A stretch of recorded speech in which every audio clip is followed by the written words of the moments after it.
The Central Goods and Services Tax CGST department marked the 7th anniversary of GST with an outreach program themed Sashakt Vyapar Samgra Vikas at the District Central Library, Nongpo. Addressing the event, Commissioner of CGST Shillong Commissionerate H. Soikanthang highlighted the critical role of the GST system in supporting local businesses. He also acknowledged the significant contributions of the Nongpo and Birnihat ranges of the overall revenue of the Shillong Commissionerate.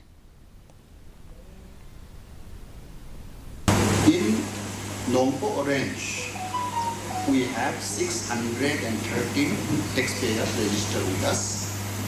In Birnihat range, that is 1, Birnihat 2, Birnihat 3, we have 209 registered taxpayers. As of now, as far as revenue is concerned, in the last year, Nongpo has received 36 crores. Birnihat 1, 2, 3 has received revenue of 57 crores.